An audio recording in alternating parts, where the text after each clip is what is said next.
জীবনে যত বড় বিপদ আসুক, ডিপ্রেশনে যদি পড়ে যাও, কোনো সমস্যায় পড়ে যাও, মানে আর কোনো রাস্তাঘাট দেখতেছো না, এখন দেখতেছো দেয়ালে পিঠ থেকে গেছে, 4টা কাজ করবা, ইনশাল্লাহ তুমি ডিপ্রেশন থেকে বের হয়ে আসবা। সর্বপ্রথম কাজ হইলো 2 রাকাত নামাজ পড়ে ফেলবা। উজু করে 2 রাকাত নামাজ পড়ো। নামাজ পড়ে তুমি আল্লাহ তাআলার কাছে পরামর্শ চাইবা, আল্লাহ আমি তো এই সমস্যায় পড়ে গেছি, আমার তো হঠাৎ করে বাবা মারা গেছে, আমি তো এখন চোখে কিছু দেখতেছি না, আমি তো এই অন্যায়টা করে ফেলছি, আমি কি করব? আল্লাহ তাআলা তোমাকে পরামর্শ দিবে। এই কথাটা আমার এক আপা ওই দিন বলতেছে, আমি একটা সিদ্ধান্ত নিয়েছি, নেওয়ার পরে আমি টেনশনে পড়ে গেছি যে হ্যাঁ আমি এখন কি করব।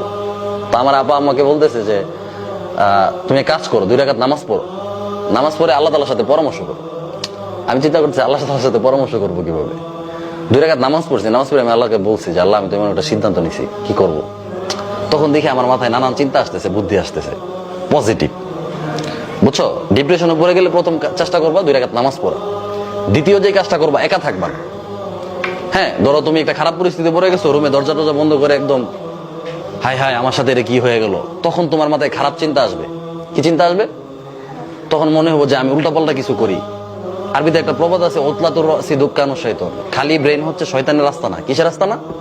শয়তানে বাসা বাঁধে, শয়তানে দোকান বানায়। তাইলে যদি তুমি ডিপ্রেশনে পড়ে যাও, তাহলে একা থাকবা না, মানুষের মাঝখানে চলে আসবা। হাজার হাজার মানুষ যেখানে থাকে, তোমার আত্মীয় স্বজন যেখানে, তোমার ছাত্র ভাইরা যেখানে, তোমার বন্ধু বান্ধব যেখানে, তুমি ওইখানে চলে যাবা। তখন উল্টাপাল্টা চিন্তা আসবে না। কয়টা হলো? 3টা। নামাজ, রুমে একা থাকা যাবে না, মানুষের সামনে চলে আসবে। এরপরে যে কাজটা, যারা বড়, তোমার চেয়ে বয়সে বড়, তোমার চেয়ে বুদ্ধিতে বড়, জ্ঞানে বড়, হ্যাঁ, তোমার উস্তাদ, তোমার বাবা মা, ভাই বোন, তোমার যারা বড়, তোমার যারা গার্ডিয়ান, তাদের কাছ থেকে পরামর্শ নিবা যে আমি তো এই খারাপ পরিস্থিতিতে পড়ে গেছি, এখন কি করবো, এখান থেকে বের হবো কিভাবে। তারা যখন একটা পরামর্শ দিবে, তখন তোমার মাথায় মানে খারাপ চিন্তা আসবে না, শয়তান বাসাটা বাঁধতে পারবে না। কথা বুঝছো? আর তোমার মাথায় যদি কেউ পরামর্শ না দেয়, তাহলে তোমার মাথায় নেগেটিভ চিন্তা আসবে, খারাপ চিন্তা আসবে, উল্টাপাল্টা চিন্তা আসবে। এই কথা বুঝতে পারছো? এই 4টা কাজ করতে পারবা।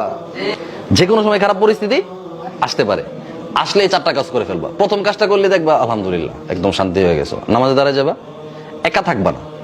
ঠিক আছে? যদি বাবা মারা যায় বা মা মারা গেছে, বা তুমি এমন একটা ভুল করে ফেলছো, হ্যাঁ, তো এখন কি করবা আর বুঝতেছো না, তুমি রুমে দরজা টরজা বন্ধ করে একা থাকবা না, মানুষের সামনে চলে যাবা। হ্যাঁ, তোমার ছাত্র ভাইরা যেখানে সবাই একসাথে আছো, বা তোমার বন্ধুরা যেখানে, ওইখানে চলে যাবা। লাস্টের কাজটা কি? যারা বড়, যাকে তোমার কাছে ভালো লাগে, সে উস্তাদ হোক, বাবা মা হোক, যেই হোক, হ্যাঁ, যার কাছে মনে হয় যে তার কাছে যদি বলো তাহলে কোনো সমস্যা হবে না, এমন একজন মানুষের কাছে গিয়ে একটা পরামর্শ করবো যে আমি তো এমন একটা ভুল করে ফেলছি, বা আমি এমন একটা বিপদে পড়ে গেছি, এখন কি করব। তো উনি পরামর্শ দিলে দেখবো তোমার চিন্তা আসবে, বা তোমার অনেক আসান হয়ে যাবে, এই সমস্যা থেকে তুমি বের হয়ে আসার সুযোগ পাওয়া যাবে, আল্লাহ তাআলা তোমাকে ব্যবস্থা করে দেবে। পারবা? বিপদ তো যে কোনো সময় আসতে পারে, ঠিক না? তোমার জীবনে বিপদ, আমার জীবনে অনেক বিপদ গেছে, তোমাদের বিপদ আসবে না? আসবে। আসলে বিপদ আসলে হাই হাই আমি তো বিপদে পড়ে গেছি, এখন শেষ, আমার জীবন শেষ, এমন না বিষয়টা। এমন যে আমি বিপদে পড়ে গেছি, এখন কি করব। অনেকে আছে বোকা, দরজা মরজা লাগাই থাকে, পরে শয়তানে এসে আত্মহত্যা করে, পরে করে যে আত্মহত্যা করে সে কোথায় যায়? জাহান্নামে যায়। আত্মহত্যাকারীর কোনো মাফ আছে? সে ডাইরেক্ট জাহান্নামে যাবে।